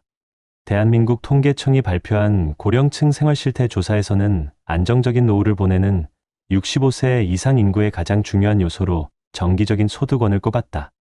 자료에 따르면 연금이나 이자, 퇴직금처럼 꾸준한 현금 흐름을 가지고 있는 고령층은 그렇지 않은 고령층보다 생활 만족도가 2배 가까이 높게 나타났고, 갑자기 질병이나 의료비 지출이 발생해도 불안이 크게 줄어드는 것으로 조사됐다. 통계청은 노후의 빈곤 위험은 자산의 크기보다 매달 흐르는 소득의 안정성이 더 결정적이라고 설명한다. 김선욱 씨가 퇴직 후 무리한 창업을 하지 않고 꾸준히 유지한 연금과 자금 관리가 실제로 그의 건강과 삶 전체를 지켜준 이유도 여기에 있다. 보건복지부와 한국보건사회연구원이 조사한 자료에서도 비슷한 결과가 나타난다. 의료비 부담 때문에 치료를 미루거나 포기하는 고령층은 대부분 예상치 못한 지출을 감당할 현금이 없다는 이유를 들었다. 반면 평소 수입에서 일정 비율을 지속적으로 모은 고령층은 같은 질환이라도 치료 시점이 늦지 않고 건강 상태가 양호할 가능성이 더 높았다. 보고서에서는 건강 문제는 노후의 가장 큰 지출 요인이며 준비된 가정과 그렇지 않은 가정의 삶의 격차를 빠르게 벌리는 요소라고 설명한다. 특히 무리한 창업이나 대출, 단기 투자보다 지출 관리와 규칙적인 운동, 예방검진이 미래 의료비를 크게 낮춘다는 결론이 나왔다. 이 연구는 노후가 흔들리는 이유는 갑작스러운 위기보다 준비되지 않은 선택의 반복 때문이며, 퇴직 직후 안정적인 소비와 규칙적인 생활 리듬을 잡는 것이 가장 중요하다고 정리한다. 김선욱 씨가 지난 세월 실천해온 흐름과 자연스럽게 이어지는 내용이다. 국내 학술 자료에서도 동일한 흐름을 확인할 수 있다. 여러 연구에서는 퇴직 이후 초기 몇 년간 소비를 안정적으로 유지한 집단이 장기적으로 노후 빈곤에 빠질 확률이 낮다는 분석을 제시했다. 특히 건강관리와 경제적 안정 사이에 밀접한 연관성이 강조되는데, 조기 검진과 예방 차원의 건강 습관이 추후 의료비와 회복 기간을 크게 줄여준다는 연구 결과도 반복적으로 확인된다. 이는 경제적 준비와 신체적 준비가 함께 갈 때 삶 전체가 안정된다는 점을 보여준다. 해외 조사에서도 동일한 경향이 나타난다. 여러 국가를 비교한 조사에서는 은퇴 직후 과도한 소비를 줄이고 규칙적인 의료 관리를 유지한 고령층이 이후 평균 여생 동안 겪는 의료비 지출 증가폭이 낮다는 분석이 나왔다. 또한 은퇴 첫 몇 년간의 소비 패턴이 이후의 안정성을 결정하는 비중이 매우 크며, 준비된 노후를 보낸 사람들은 질환을 조기에 발견하고 치료할 확률이 높아 삶의 질이 더 좋다는 조사도 있다. 이는 김선욱 씨의 선택이 단순한 절약이 아니라 미래 위험을 줄이는 전략적 행동이었다는 사실을 잘 보여준다. 이 다양한 자료들이 공통적으로 말하는 결론은 단순하다. 노후의 격차는 소득의 높고 낮음보다 준비된 생활 습관이 만들어내는 차이에서 시작된다는 점이다. 그리고 그 준비는 화려한 수입이나 특별한 능력이 아니라 매일 반복된 작은 선택에서 비롯된다. 김선욱 씨처럼 평소 지출 관리하고 건강을 챙기고 돌발 상황을 대비해 두는 사람은 아플 때 병원을 미루지 않고 가족에게 짐이 되지 않으며 위기가 와도 무너지지 않는 삶을 다져간다. 결국 노년의 안정은 하루하루의 습관과 선택의 결과라는 사실을 여러 통계와 연구가 증명하고 있다. 전문가들은 김선욱 씨처럼 안정된 노후를 지키기 위해 가장 중요한 것은 문제가 닥쳤을 때 흔들리지 않는 기초 체력을 마련하는 것이라고 말합니다. 여기서 말하는 기초 체력은 단순히 돈을 많이 모으는 것이 아니라 예측 가능한 지출을 줄이고 위험을 분산한 삶의 구조를 만드는 것을 의미합니다. 실제로 국내 고령정책 전문가들은 은퇴 후 가장 흔히 무너지는 항목이 의료비, 부채, 돌발 지출이라고 지적하며, 이를 예방하기 위해 예방건강검진, 장기요양보험, 지역사회 건강관리 프로그램을 적극 활용해야 한다고 조언합니다. 대한민국 정부와 각 지자체도 고령층의 의료 경제적 부담을 줄이기 위해 다양한 실질적 제도를 운영하고 있는데, 많은 어르신들이 이러한 정책을 모르거나 신청하지 않아 혜택을 놓치는 경우가 많습니다. 예를 들어 보건복지부는 모든 66세 전후 어르신을 대상으로 국가건강검진과 치매 조기검진을 무료 또는 매우 낮은 비용으로 제공하고 있고, 서울, 경기, 부산, 광주 등 주요 지자체에서는 찾아가는 건강버스, 모바일 건강관리 서비스, 독거노인 안부 확인 서비스, 어르신 방문간호 사업 등을 운영하여 작은 증상부터 큰 질환까지 조기에 발견하도록 돕고 있습니다. 특히 2025년부터는 전국적으로 시행되는 건강보험 심층 건강관리 서비스를 통해 혈압당뇨 고지혈증 같은 만성질환 관리까지 지역의원 중심으로 지원받을 수 있어 노인 의료비 부담이 크게 감소할 전망입니다. 경제적 구분에서는 지자체별로 에너지 바우처, 난방비 지원, 저소득 고령층 생계비와 의료비 긴급 지원 정책이 모두 실제 시행 중이며 경기도와 서울시는 중저소득 고령층을 대상으로 한 고령자 긴급 돌봄비, 의료비 본인 부담 완화 제도 같은 지원책을 통해 갑작스러운 의료비 지출이 발생하더라도 생활이 무너지지 않도록 돕고 있습니다. 또한 전문가들은 60대부터는 지출의 구조조정이 필수라고 강조합니다. 불필요한 소비를 억지로 줄이라는 의미가 아니라 식기통신비 보험료 등 매달 나가는 고정지출 조정에 경제적 여유를 확보하는 것이 장기적으로 가장 큰 안전망이 된다는 조언입니다. 실제로 전국 만 65세 이상 고령층을 대상으로 한 조사는 생활이 안정된 노인의 절반 이상이 지출 구조 조정을 60대 초반에 이미 마친 상태라는 점을 보여줍니다.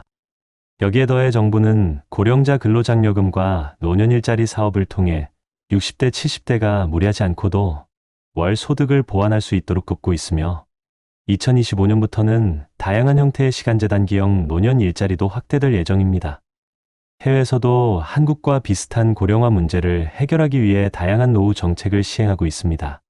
일본은 지방자치단체가 주도하여 지역 포괄 케어 시스템을 확대하고 있는데 이는 거주지 반경 안에서 건강관리 요양 주거 돌봄을 모두 해결하는 구조로 고령층이 아프더라도 지역사회에서 빠르게 도움을 받을 수 있습니다. 독일은 장기요양보험을 통해 가족 부담을 줄이는 데 중점을 두고 있고 실제로 노인이 갑자기 아프거나 거동이 어려워지면 요양간병 방문 도우미 서비스가 보험으로 자동 연계됩니다. 북유럽 국가들은 고령층이 겪는 사회적 고립 문제 해결을 위해 공동식사 프로그램, 노년 커뮤니티 센터, 무료 건강 모임 등을 운영하며 정신신체 건강을 함께 관리하고 있습니다. 이러한 해외 사례는 우리나라의 지역사회 통합돌봄 정책이 앞으로 어떤 방향으로 확장될 수 있을지 보여주는 중요한 모델입니다. 전문가들은 공통적으로 말합니다. 노후 준비는 완벽한 계획이 아니라 작은 실천에서 시작된다고요. 기본 건강검진을 제때 받는 것, 지자체 복지센터에 한번 방문해 상담을 받아보는 것, 불필요한 지출을 줄이고 내 몸과 생활을 지키는 최소한의 장치를 마련하는 것이 결국 삶 전체를 지키는 기초가 됩니다. 김선욱 씨처럼 평범한 가정에서 안정된 노후를 만든 사람들의 공통점은 거창한 목표가 아니라 반복되는 일상을 관리하는 힘에 있습니다. 여러분 역시 지금부터라도 지자체의 건강복지 지원을 확인해 두고 질병을 미루지 않고 소비를 점검하는 습관을 실천한다면 앞으로 다가올 노년의 삶은 충분히 바뀔 수 있습니다. 한 줄로 오늘 이야기를 마무리해보고 싶습니다. 늦게 핀 꽃도 결국 피어난다는 걸, 나이는 우리 삶의 끝이 아니라 또 한 번의 시작이라는 것. 여러분, 오늘 두 사람의 이야기를 함께 들었습니다. 하나는 아픔을 참다 결국 고립 속에서 무너졌던 어르신의 삶이었고, 다른 하나는 작은 선택을 쌓아가며 노후를 단단하게 지켜낸 김선욱 씨의 이야기였습니다. 두 사람 모두 같은 시대를 살았고, 같은 고생을 했고, 같은 나이에 은퇴했지만, 결과는 너무도 달랐습니다.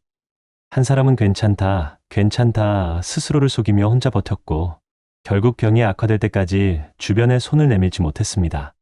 그러나 다른 한 사람은 지금 준비하면 나중에 내가 편해진다는 마음으로 소비를 조절하고 건강을 챙기고 위험을 미리 대비해 삶이 흔들릴 때도 무너지지 않았습니다. 두 사람의 차이는 무엇이었을까요? 돈의 크기였을까요? 능력이었을까요? 아니었습니다.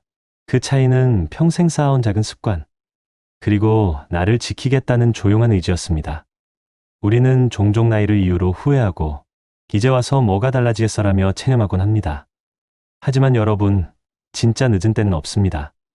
몸이 보내는 작은 신호를 외면하지 않는 일, 지출을 다시 점검해보는 일, 지자체 복지센터를 한번 찾아가 상담을 받아보는 일, 병원을 미루지 않고 제때 가보는 일, 이 모든 것은 지금 당장도 시작할 수 있는 작은 실천입니다. 오늘 영상 속 첫 번째 어르신처럼 아픔을 숨기고 괜찮은 척하고 외로움에 허우적대다 삶이 무너지는 길로 갈 수도 있습니다. 하지만 김선욱 씨처럼 작은 습관 하나를 고치고 조금 더 자신을 돌보고 놓쳤던 부분을 다시 채우며 안전한 노후로 들어설 수도 있습니다. 여러분, 우리가 살아온 날보다 앞으로 살아갈 날이 더 짧아졌다는 건 오히려 지금이 가장 중요한 시간이라는 뜻입니다. 지금의 선택이 우리의 마지막 10년, 20년을 바꿀 수 있습니다. 누군가는 노후 준비는 돈 많은 사람들만 하는 거 아니냐고 묻습니다. 그러나 현실은 그 반대입니다. 준비가 필요한 사람은 바로 평범한 우리, 평범한 부모님, 평범한 어르신들입니다. 오늘 이야기의 두 주인공 중 어떤 삶이 더 마음에 남으셨나요? 어떤 길을 걷고 싶으신가요? 우리 모두는 김선욱 씨처럼 내가 내 삶을 지킨다는 마음으로 노년을 준비할 수 있습니다. 여러분의 하루가 조금 더 따뜻해지고 앞으로의 날들이 조금 더 든든해지길 바라며 오늘 이야기를 마무리합니다. 이제 여러분의 선택이 시작될 차례입니다. 여러분의 노후는 아직 늦지 않았습니다. 젊음 바쳐 자식들 키우고 쉼 없이 달려온 우리네 인생. 검은 머리가 팥뿌리가 되도록 애쓴 세월 끝에 이제는 좀 편안히 쉬어볼까 했더니 병원 문턱이 왜 이리도 높게 느껴질까요? 얼마 전 부산에 사시는 62살의 한 분은 한 달 약값이 무서워 고혈압 약을 차일피일 미루다 결국 응급실 신세를 져야 했습니다. 그런데 같은 나이에 또 다른 분은 평생을 바친 도시를 떠나 작은 텃밭에서 삼초를 뜯고 흙냄새를 맡으며 살고 계십니다. 따스한 햇살 아래서 마시는 커피 한 잔의 여유. 우리가 그토록 바라던 모습 아니었을까요? 똑같이 성실하게 살아왔는데 어째서 이리도 다른 노후를 보내게 된 걸까요? 평생 일군 서울이라는 울타리가 어느새 우리를 고립시키고 가난하게 만드는 족쇄가 되고 있는 것은 아닐까요? 어쩌면 남의 이야기가 아닐지 모를 우리 모두의 억울하고 서러운 사연. 제가 오늘 그 이야기를 들려드리려 합니다. 부디 제 이야기에 잠시만 귀 기울여 주시겠습니까? 퇴직한 뒤 서울 아파트를 지키겠다고 버텼던 61세 남성은 결국 지하철역 앞에서 폐지를 줍고 있었습니다. 반면 똑같이 은퇴했던 또 다른 남성은 수도권 외곽 단독주택 마당에서 여유롭게 커피를 마시며 아침을 시작했죠. 여러분, 지금 어디에서 어떤 삶을 살고 계신가요? 혹시 이 집만은 절대 안 팔겠다는 생각으로 치솟는 건보료, 재산세 관리비, 생활비까지 고스란히 짊어진 채 하루하루 버티고 계신가요? 최근 조사에 따르면 서울 거주 60대의 5명 중 3명이 생활비 때문에 외식을 끊고 병원 진료도 미룬다고 합니다. 반면 이미 수원, 남양주, 충북 제천, 경남 통영 등지로 이사하는 퇴자들은 진작 떠날 걸 하며 새 삶에 만족하고 있다는 이야기가 속속 들려옵니다. 서울을 떠나느냐, 남느냐. 여러분의 노후를 바꾸는 건 작은 선택 하나일 수 있습니다. 이번 영상 절대 놓치지 마세요. 본격적인 영상 시작 전에 구독과 좋아요는 영상 제작에 정말로 큰 힘이 됩니다. 또한 오늘의 영상에는 위에 말씀 드린 내용과 관련된 대한민국에서 일어나고 있는 비참한 사례 한 가지와 그와 반대되는 사례를 소개해드리겠습니다. 여러분들이 다 들어보시고 어느 쪽이 내가 원하는 노후의 인생인지 생각해보시는 시간이 되시기 바라겠습니다. 최용석 씨는 올해 66살입니다. 서울 강북구에서 30년 넘게 살아온 그는 퇴직 후에도 아파트를 팔 생각을 하지 못했습니다. 아이들이 어릴 때부터 자란 집이고 동네 사람들과 정이 붙은 터라 쉽게 결정을 내릴 수 없었죠. 하지만 시간이 지나면서 버티는 것이 점점 힘겨워졌습니다. 매달 나오는 국민연금은 110만 원 남짓. 여기에 관리비, 건강보험료, 재산세까지 더해지면 손에 남는 돈은 거의 없었습니다. 가장 큰 문제는 식비였습니다. 그는 하루에 한 끼만 먹는 날도 많아졌고 반찬은 김치 한 가지에 국물 한 그릇이 전부일 때도 많았습니다. 더운 여름엔 선풍기도 틀지 않았습니다. 전기세 고지서를 보면 숨이 턱 막혔기 때문입니다. 겨울에는 전기장판을 사용하지 않고 겹겹이 옷을 껴입고 지냈습니다. 집 안에서 입김이 나올 정도였지만 난방을 켤 엄두가 나지 않았습니다. 치과 치료는 이미 4년째 미루고 있었고 어깨 통증 때문에 잠을 이루지 못하는 날도 잦았습니다. 하지만 병원은 사치였습니다. 그는 버스를 탈 돈이 아까워 걸어 다녔고 지하철 요금을 아끼기 위해 노인 무료 승차 시간이 되기 전까지는 집 밖을 나서지 않았습니다. 하루 일과는 집 근처 마트를 돌며 할인되는 채소를 찾는 것으로 시작됐습니다. 유통기한이 임박한 제품만 골라 카트에 담고 3,000원 이상 넘어가면 다시 빼곤 했습니다.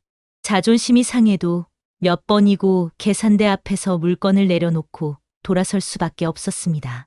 가끔은 자신이 사람인지 생존 중인 기계인지 헷갈릴 정도였습니다. 텅 빈 냉장고를 몇 번이고 열었다 닫으며 스스로를 다그치고 또 다그쳤습니다. 그는 밤마다 자책했습니다. 그때 집만 팔았어도라는 후회가 뼛속까지 파고들었습니다. 그러던 어느 날 쓰러졌습니다. 계단을 오르던 중 어지러움으로 의식을 잃은 것입니다. 응급실에 실려가서야 그의 영양 상태가 심각하다는 사실이 밝혀졌고 의료진은 심각한 저영양 상태라고 기록했습니다. 입원 중에도 그는 병원비 걱정에 잠을 이루지 못했습니다. 보호자도 없었고 병원비는 본인이 직접 감당해야 했기 때문입니다. 퇴원 후에는 도시락 봉사센터에 연락해 하루 한 끼를 겨우 해결할 수 있었습니다. 하지만 그것조차 감사해야 할 상황이었습니다. 그가 사는 아파트는 여전히 그대로였지만 그곳에서의 삶은 점점 더 비좁고 어두워지고 있었습니다. 이웃들과의 관계도 점점 끊겼습니다. 친구들은 이미 지방으로 내려갔고 동네 시장은 재개발로 사라졌습니다. 그는 더 이상 이곳이 자신의 고향이 아니라고 느꼈습니다. 하지만 이제 와서 떠날 용기도 체력도 남은 돈도 없었습니다. 최 씨는 창가에 앉아 해가 뜨고 지는 것을 바라보는 시간이 점점 많아졌습니다. 그렇게 하루가 가고 또 하루가 갔습니다. 그는 한때 마당 있는 집에서 텃밭을 가꾸며 살고 싶다는 소망을 품었던 적도 있었습니다. 하지만 지금은 베란다 화분 하나 들여놓을 여유도 없습니다. 인터넷도 끊긴 지 오래라 그는 라디오로 세상의 소식을 들었습니다. 뉴스에서는 하루가 멀다 하고 금리 인상, 물가 폭등, 고령 빈곤 이야기가 흘러나왔습니다. 자신의 이야기를 뉴스로 듣는 기분이었습니다. 지인의 소식도 점점 끊겼고 자식들과는 명절 인사 외엔 연락이 없었습니다. 어느 날 구청에서 보내온 우편을 통해 고독사 예방관리 대상으로 등록됐다는 사실을 알게 됐습니다. 스스로도 놀랐습니다. 이제 자신이 그런 명단에 오를 정도로 취약한 노인이라는 현실이 막막하게 다가왔습니다. 그는 그날 처음으로 눈물을 흘렸습니다. 무서워서가 아니라 너무 허무했기 때문입니다. 이렇게 살려고 평생을 달려온 건지 허탈함이 몰려왔습니다. 텅 빈 집에서 반쯤 마른 귤 하나를 바라보다가 그는 오래된 사진첩을 꺼냈습니다. 젊은 시절 아내와 함께 웃고 있는 사진, 아이들을 안고 찍은 사진. 그 속의 사람들은 활기찼고 따뜻했습니다. 지금의 그는 그 어느 때보다 외로웠습니다. 그는 창문을 열어 바람을 맞으며 자신에게 남은 시간이 얼마나 될지 생각했습니다. 지난 시간을 되돌아보면 무언가를 놓친 것만 같았습니다. 집이라는 틀에 자신을 가둔 채 정작 더 중요한 삶의 행복과 여유는 멀리해버렸다는 생각이 들었습니다. 그는 거실 구석에 놓인 오래된 라디오를 켰습니다. 익숙한 클래식 음악이 흘러나왔고 그는 그 곡조에 맞춰 조용히 눈을 감았습니다. 그 순간만큼은 잠시 배고픔도 외로움도 잊을 수 있었습니다. 하지만 음악이 멈추자 다시 차가운 현실이 찾아왔습니다. 다음 달이면 또다시 재산세 고지서가 올 것이고 약값은 밀린 채로 쌓여 있을 겁니다. 그는 결심했습니다. 이번 겨울이 가기 전에 주민센터에 상담을 요청해 보기로. 더는 이렇게 버틸 수 없다는 사실을 인정하기로 한 것이었습니다. 여러분 어떠시나요? 위의 사례는 정말 비참하고 서글픈 인생 아닌가요? 하지만 지금부터 소개해드리는 사례는 정반대의 선택으로 행복한 노후를 보내고 있는 분을 소개해드리겠습니다. 정승우 씨는 올해 61살입니다. 그는 은퇴가 다가오기 한참 전부터 노후에 대한 계획을 세웠습니다. 30대 후반부터 매달 일정 금액을 장기 배당주 펀드와 적금, 그리고 국민연금 외에 개인연금에도 분산 투자했습니다. 집은 수도권의 아파트 한 채였지만 퇴직 전 20년 이상 거주한 덕분에 집값이 크게 올라 있었습니다. 그는 이 자산을 단순히 보유만 하지 않았습니다. 은퇴를 앞두고 과감하게 아파트를 매도했고 그 차익으로 충남 아산에 위치한 신축 단독주택을 구입했습니다. 정 씨가 선택한 주택은 마당이 있는 20평 남짓한 소형 주택이었지만 병원과 마트, 문화시설이 도보로 10분 내외에 모두 갖춰진 지역이었습니다. 그는 수도권에서 멀지 않은 거리에 있으면서도 공기 좋고 조용한 이곳에서 새로운 삶을 시작했습니다. 남은 자금 중 일부는 배당이 안정적인 ETF와 개인연금 계좌로 이체했고 매월 최소한의 수익이 꾸준히 들어오게 설계해 두었습니다. 그는 생활비로 월 200만 원 정도를 사용하지만 투자 수익과 연금으로 월 250만 원 이상이 들어와 항상 일정 금액이 남습니다. 이 덕분에 예상치 못한 의료비나 여행 등에도 여유가 있습니다. 그는 매주 3번은 도서관이나 작은 산책 모임에 참여합니다.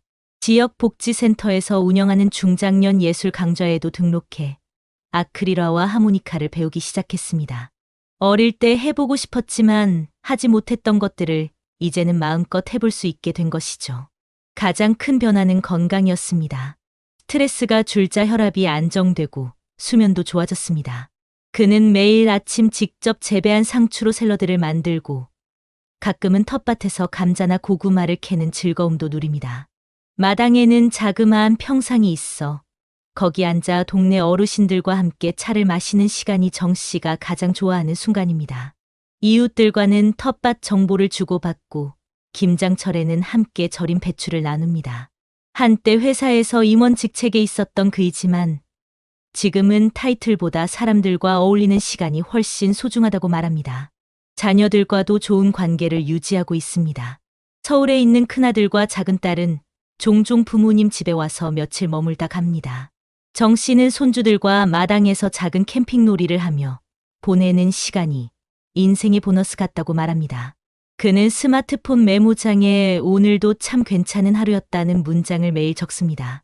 혹시 아플까봐 가까운 종합병원과 협약된 실버 건강검진 프로그램에도 등록해 두었습니다. 그는 말합니다. 돈이 많아야 행복한 게 아니더군요. 준비만 잘하면 두려울 게 없습니다.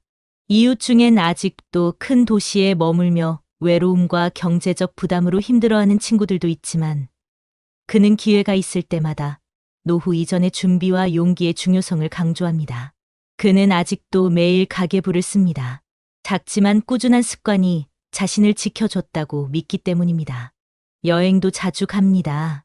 최근에는 부인과 함께 전남 구례 산수유 축제를 다녀왔고 다음 달에는 강원도 인제의 자작나무 숲을 다녀올 계획입니다. 여행 경비는 카드 대신 선불 저축 계좌에서 미리 정해둔 예산으로 사용합니다. 그는 이 생활이 누구에게나 가능한 것은 아니지만 모두가 노력하면 어느 정도는 닿을 수 있는 길이라고 말합니다. 가끔은 동네 주민들 앞에서 본인의 노후 준비 이야기를 강연하기도 합니다. 작은 도서관에서 열리는 행복한 인생 이모작이라는 프로그램이죠. 사람들은 그에게 고맙다고 말하지만 정 씨는 오히려 자신의 이야기를 들어줘서 고맙다고 웃습니다. 그는 여전히 검소하게 삽니다. 최신 휴대폰도 없고 외식은 한 달에 2번 정도.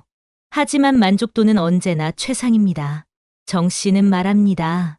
나는 인생에서 지금이 가장 자유롭고 행복합니다. 최근 발표된 고령사회 보고서에 따르면 은퇴 이후에도 수도권, 대도시에 머무르는 고령층 중 절반 이상이 주거비와 생활비 이중 부담을 겪고 있다고 합니다. 특히 서울과 같은 대도시에서 자가 아파트에 거주 중인 고령자들은 재산세, 건강보험료, 관리비 등의 고정 지출이 월 평균 250만 원을 넘기는 경우가 많아 국민연금 수급액만으로는 생활이 어려운 상황입니다. 이런 구조 속에서 실제로 서울을 벗어난 은퇴자들은 어떤 변화를 겪고 있을까요? 수도권 외곽 또는 지방 소도시로 이주한 은퇴자의 월 평균 생활비는 서울 거주자 대비 20에서 30%가량 낮게 나타났습니다. 주택 임대료, 외식비, 교통비, 의료비 등 모든 영역에서 지출이 줄어들며 실제 생활의 질은 오히려 높아졌다는 응답도 많았습니다. 어떤 조사는 도시 거주 노인의 절반 이상이 혼자 사는 외로움과 건강 문제를 동시에 느끼고 있으며 반대로 지방으로 이주한 은퇴자들은 지역사회 활동이나 취미 모임 참여율이 2배 이상 높다는 결과도 있습니다. 고령화된 도시 인프라 속에서 고립되어 가는 것이 아니라 소규모 커뮤니티 안에서 서로 돌봄과 교류가 가능한 환경이 오히려 정서적 안정감을 주고 있다는 겁니다. 특히 병원 인프라에 대한 우려가 많지만 최근에는 수도권 주요 대학병원들이 분원을 지방에 설립하거나 원격 진료 및 이동 클리닉을 강화하고 있어 지방 거주의 불편을 최소화하고 있다는 분석도 있습니다.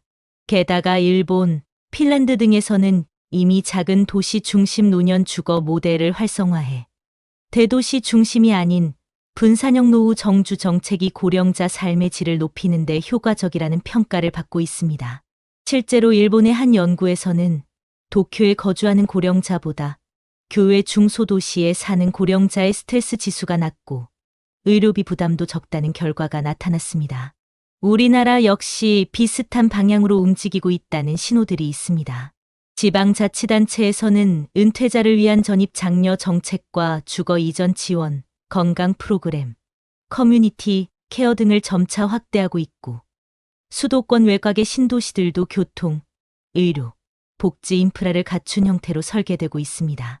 노년기 삶의 질을 좌우하는 핵심 요소는 자산의 크기보다는 현금 흐름과 정서적 안정이라는 공통된 결론이 국내외 연구에서 반복적으로 언급되고 있습니다. 즉, 수십 년간 살아온 집을 지키는 것이 항상 최선이 아닐 수 있으며 때로는 과감한 결단과 이주가 삶을 완전히 바꿔놓을 수 있다는 것이죠. 현재도 수도권을 벗어나 새로운 지역에서 제2의 인생을 설계하고 있는 고령자들이 점점 늘고 있으며 실제 이들 중 상당수가 건강 회복, 인간관계의 재형성, 삶에 대한 만족도 상승을 체감하고 있다고 응답했습니다. 어떤 삶을 선택하느냐는 결국 각자의 우선순위에 달렸겠지만 분명한 건 변화는 두려움이 아닌 기회가 될 수 있다는 사실입니다. 이 같은 흐름은 더 이상 일부 은퇴자의 실험이 아니라 대한민국 고령사회의 새로운 현실이 되고 있습니다.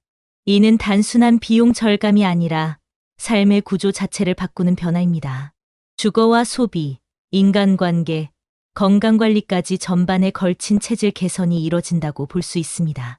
앞으로 고령 인구가 더 늘어날수록 이러한 사례는 점점 더 중요하게 다뤄질 것입니다. 국내 많은 지자체에서도 이러한 트렌드를 주목하며 관련 정책을 검토 중입니다. 그렇다면 이런 문제들을 해결하기 위해 우리가 실질적으로 할 수 있는 일은 무엇일까요? 우선 현재 거주 중인 지역의 고령자 복지 정책을 꼼꼼히 살펴보는 것이 첫 번째입니다. 예를 들어 경기도 수원시는 어르신 행복주택 사업을 통해 만 60세 이상 무주택 고령자에게 임대주택을 제공하고 있으며 주변에는 병원, 복지관, 전통시장 등 생활 인프라를 연계해 실질적인 생활 안정성을 높이고 있습니다. 서울시는 찾아가는 동주민센터를 중심으로 고령층 1인 가구에 대한 생활 안전 확인, 병원 동행, 식사 지원 서비스까지 제공하고 있습니다. 충청북도 제천시는 장수마을 조성 사업을 통해 노인들이 마을 공동체 안에서 스스로 활동하며 사회적 고립을 막을 수 있도록 돕고 있으며 강원도 평창군은 고령자 이주 정착 지원 제도를 운영해 수도권에서 유입되는 은퇴자들에게 주택 정보를 제공하고 농촌 생활 적응 교육까지 함께 시행하고 있습니다. 또한 부산 해운대구는 건강 100세 상담센터를 설치해 고령자 대상 건강 상담, 만성질환 관리, 치매 예방 프로그램을 통합적으로 운영하고 있고 광주광역시는 은빛 건강 지킴이 사업으로 이동이 불편한 어르신에게 방문 운동 지도와 재활 보조기를 지원하고 있습니다. 이처럼 각 지자체는 지역 여건에 맞게 다양한 실질적 프로그램을 운영 중이며 그 성과도 점차 나타나고 있습니다. 하지만 단순히 정보를 얻는 데 그치지 않고 이를 적극적으로 활용하려는 본인의 노력도 중요합니다. 지자체 홈페이지나 주민센터를 통해 참여 가능한 프로그램을 확인하고 관심 있는 분야에 먼저 신청해보는 것이 작은 출발이 될 수 있습니다. 또한 공공기관 외에도 노년 일자리 지원센터, 시니어 사회활동 지원단 등을 통해 지역사회 내 역할을 지속할 수 있는 기회를 찾을 수 있습니다. 노후에 단절되지 않고 연결감을 느끼는 것이야말로 정신 건강과 직결된다는 연구 결과도 많기 때문입니다. 해외 사례도 눈여겨볼 필요가 있습니다. 일본의 경우 고령화 대책의 일환으로 지역 포괄 지원 센터를 전국적으로 설치해 의료복지생활상담주거, 지원 등을 통합 제공하며 65세 이상 고령자의 지역 내 자립생활을 지원하고 있습니다. 또한 핀란드는 세대 통합 복합주택 정책을 운영해 젊은 세대와 고령자가 함께 살며 생활을 나누는 구조를 만들고 고독과 외로움을 방지하는 동시에 복지 비용도 절감하고 있습니다. 캐나다는 에이징 인 플레이스 정책을 통해 고령자가 기존 거주지에서 가능한 오래 독립적으로 지낼 수 있도록 정부와 지역이 함께 리모델링 지원과 돌봄 서비스를 제공합니다. 우리나라도 이 개념을 점차 확대 적용하고 있으며 최근 몇 년 사이 서울 강동구, 성북구, 대전 서구 등에서 유사한 형태의 지역 중심 노인 커뮤니티 지원 모델이 시범 운영되고 있습니다. 노후를 위한 가장 현명한 준비는 정보를 모으는 데 그치지 않고 그 정보를 바탕으로 직접 움직이고 선택하는 데 있습니다. 혹시 지금이라도 내가 살고 있는 곳 주변에 이런 프로그램이 있는지 확인해 보신 적 있으신가요? 정부나 지자체는 준비를 해두었고 이제 남은 것은 우리가 한 걸음을 내딛는 일입니다. 정책은 준비되어 있고 기회는 주어져 있습니다. 결국 나의 노후는 내가 스스로 설계하는 데서 시작됩니다. 특히 고령자가 직접 선택하고 참여하는 방식이야말로 삶의 주체성을 높이고 자신감 회복에도 긍정적인 영향을 준다는 연구 결과도 있습니다. 공적인 시스템이 준비되어 있더라도 그것을 나의 일상으로 연결하는 것은 결국 개인의 몫입니다. 햇살은 똑같이 내리쬐는데 누구는 벽에 갇혀 있고 누구는 마당에서 웃는다. 여러분, 오늘 이야기 기억하시나요? 서울에 남아있기로 한 최용석 씨는 아파트라는 틀에 자신을 가둔 채 추운 방에서 외로움과 싸우며 하루 한 끼로 버텨야 했습니다. 반면 정승우 씨는 집을 줄이고 삶을 넓혔습니다. 따뜻한 햇살 아래 마당에서 아이들과 웃으며 여유와 평온을 누리고 있었죠. 두 분 모두 우리처럼 열심히 살아오신 분들입니다. 다만 인생의 어느 갈림길에서 조금 다른 선택을 했을 뿐입니다. 이제는 우리도 선택해야 합니다. 버티기만 하는 노후가 아닌 누리고 웃을 수 있는 노후를 위해 한 걸음 더 내딛는 용기가 필요하지 않을까요? 여러분, 늦지 않았습니다. 지금부터라도 어떻게 살고 싶은가에 대해 진심으로 묻고 정보를 모으고 내 삶을 바꾸기 위한 작은 실천부터 시작해보세요. 지금 이 영상을 보시는 여러분 한 분 한 분 모두가 정승우 씨처럼 나는 지금이 가장 자유롭고 행복하다라고 자신있게 말할 수 있는 날이 오기를 진심으로 바랍니다. 당신의 남은 인생은 지금보다 훨씬 더 따뜻하고 아름다울 수 있습니다. 그 삶을 위해 우리가 함께 걸어가겠습니다. 감사합니다.